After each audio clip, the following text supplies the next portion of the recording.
Day 5 Learning Video Editing with Premiere Pro. How to create a Git Dragon. Premiere Pro open చేసుకొని సీక్వెల్లో frame size వచ్చేసి 1080 horizontal 1920 vertical select చేసుకొని sequel అయితే create చేసుకున్నాక ప్రాజెక్ట్లో right click చేసి new ఐటెంలో colour matinee select చేసుకోండి.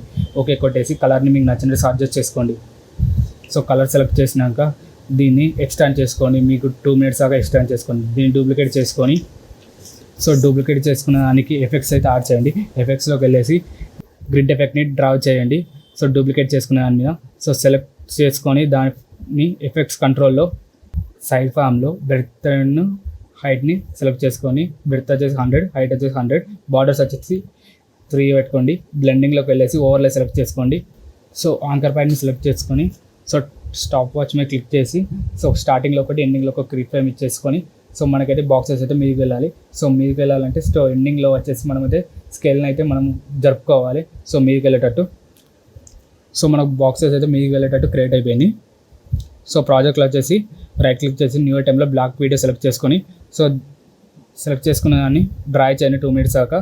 Same అలానే select చేసుకున్న దానిలో మనం ఎఫెక్ట్స్ కంట్రోల్లోకి వెళ్ళేసి ఒపాసిటీలో సర్కిల్ని సెలెక్ట్ చేసుకొని దీన్ని అడ్జస్ట్ చేసుకుని సర్కిల్ని అడ్జస్ట్ చేసుకున్నాక ఎఫెక్ట్స్ కంట్రోల్లో ఇన్వర్ట్ సెలెక్ట్ చేసుకొని మ్యాక్స్ ఎక్స్పాండ్ వచ్చేసి మైనస్ చేసుకొని ఫెదర్ వచ్చేసి ప్లస్ చేసుకోండి. ఇక్కడికైతే మనకి గిట్ బ్యాక్గ్రౌండ్ అయితే క్రియేట్ అయిపోయింది. ఆల్ సెలెక్ట్ చేసుకుని టైం లైన్లో రైట్ క్లిక్ చేసి నెక్స్ట్ సీక్వెల్ని క్రియేట్ చేసుకోండి. నెక్స్ట్ వీడియోలో అనదర్ 2 గురించి తెలుసుకుందాం.